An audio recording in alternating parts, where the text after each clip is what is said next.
Talk a little bit more about the genetic portion of things. Does that mean that, oh, there's nothing I can do about it?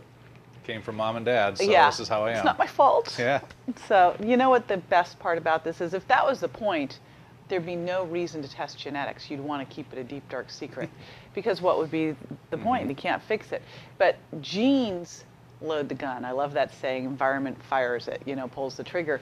And just because you have the genetic propensity towards obesity or a sweet tooth does not mean that you then have to let that be your destiny. When you know that you have a genetic propensity towards a larger appetite or decreased satiety, there are specific steps that you can do to fix that. We do know people with SNPs on the FDO gene tend to be 7 pounds heavier than the other persons, the average persons that don't have it. But if they exercise, it levels the playing field. So the cool thing about genes, and this is, every day I've been reading the latest studies on genetics, again, with everything from taste to appetite to snacking behavior to exercise, why some people, you can take 400 people and have them exercise. Some people have great response, some people have no response. What's up with that? It turns out that from your genes, you may respond better to aerobic style exercise, you might respond better to resistance exercise. You may not really respond much to either one of them. Doesn't let you off the hook with exercise, but someone who really needs a lot of exercise for weight loss, I'm going to push them more. Someone who it's not going to really impact them, I'm going to have them do the minimum, right? So that they'll have it for health, they'll have it for longevity, they'll have it for stress reduction, but they won't have, crazy, unrealistic expectations from exercise. There's some people that if they don't do a lot of exercise, it's never going to work for them. So it allows you to really pinpoint the exact right type of diet, exact right type of exercise, and what eating behavior traits are going to take that person down. Because for weight loss, when you look at it, so much of the things we always thought were willpower, like someone who's got a sweet tooth. I'm adopted. My adopted mom has a crazy sweet tooth. Just ridiculous. Has stuff stashed all over the house. She's got ice cream and candy. I don't have a sweet tooth. So she's always like, have dessert. I'm like, I don't want dessert. I don't like dessert, I'd rather have a piece of sourdough bread. That's more my dessert. And the cool thing, too, is the diet part of it. Stanford did a study last year where they found that when people followed a diet based on their genotype, which is based on a variety of genetic variations, they lost 2.5 times the weight and twofold in their waist circumference than those who didn't. So you can see that would make a big difference.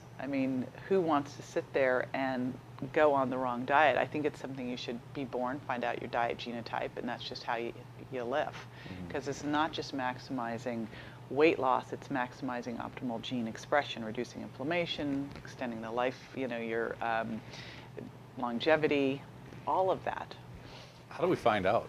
What sort of things do we have to do to find out if that's the instance for us? I know someone said, well, isn't there a quiz? I go, there's not a quiz. Gee, I wish that was going to be the case. We could do a quiz to figure out your 140. Right now we're looking at 140 different genes. I'm sure next year we'll go, we were only looking at 140 genes. Right now it's a simple little spit test that can tell you the right type of diet for you. It tells you how well you respond to MUFAs and PUFAs, the monounsaturated and polyunsaturated fats. Some people, if they eat more monounsaturated fats, they lose more weight. Some people, it doesn't make any difference whatsoever. It can tell you, again, if you have decreased satiety, increased appetite, a sweet tooth. If you're a super taster, a bitter taster, on my show, on my TLC Freaky Eater show, we get a lot of the super tasters that don't like anything and they get stuck on a mono food group, right? And again, it will tell you your exercise, and that's such a cool thing. So it really, we keep talking about personalizing health, and yet everybody goes on this same diet. That's not personalization, right?